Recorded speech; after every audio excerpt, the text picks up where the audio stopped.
Marilyn and Me by Lawrence Schuyler. Lawrence Schuyler was a photographer for Paris Match.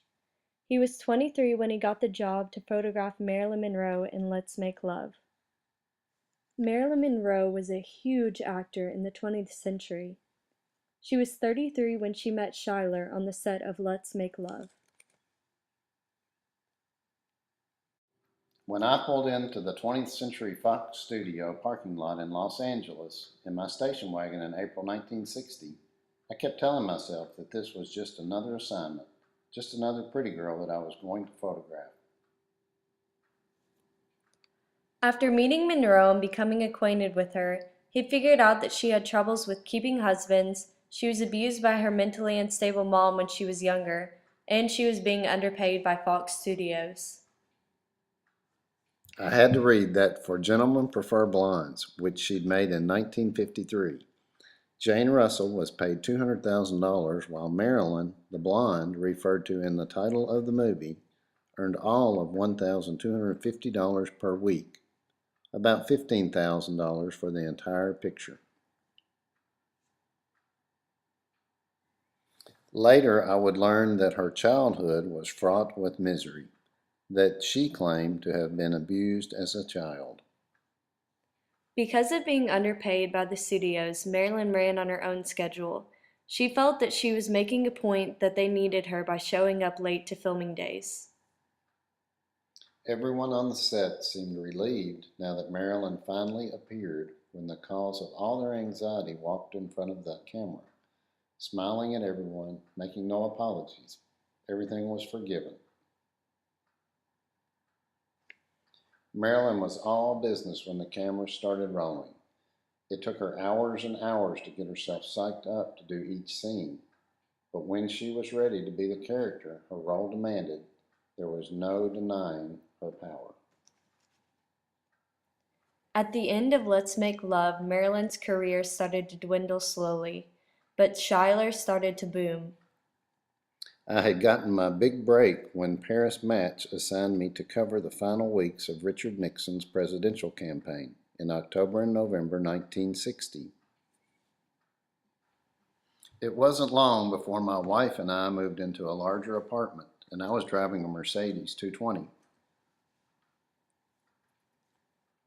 As my ego was being fed and getting healthier, I would soon discover Marilyn's was shrinking. In those same 2 years, Let's Make Love died at the box office.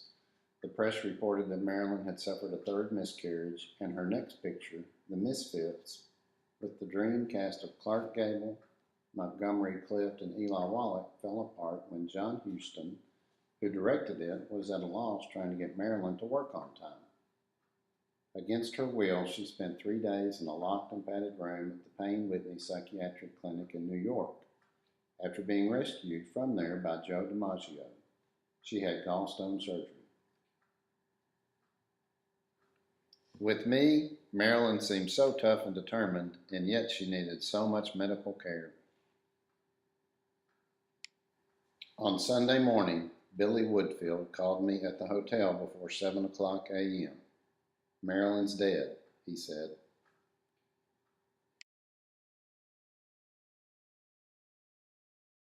The Marilyn I remember is not the Marilyn I've read about in the books that have appeared in the 50 years since her death.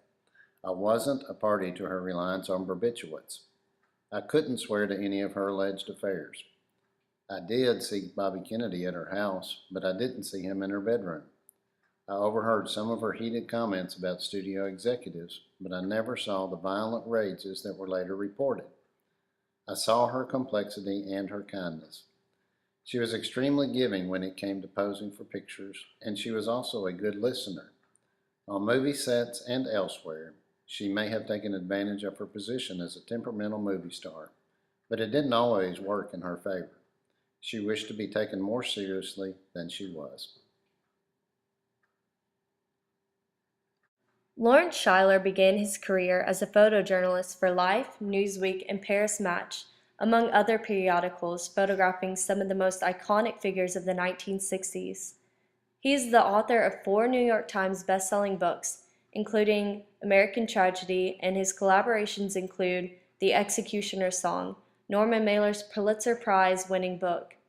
He has also directed and produced motion pictures and television miniseries, which have garnered an Oscar and 7 Emmys.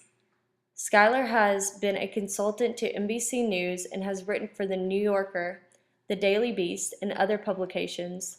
In 2008, he co-founded the Norman Mailer Center in the Norman Mailer Writers Colony in Provincetown, Massachusetts. Marilyn and Me is his 11th book. Imagery is shown throughout the book by displaying Marilyn's outfits that set trends throughout the 1960s. Marilyn Monroe symbolizes nonconformity by being different from all the other women. That is what makes her so appealing to men. I really liked how this book foreshadowed how Marilyn is like most movie stars today, like how she went to rehab for drug problems and mental illness. I think Marilyn influenced girls today to be confident in who they are and how they look. Time rolls on, and youth is gone, and you can't straighten up when you bend. But stiff back or stiff knees, you stand straight.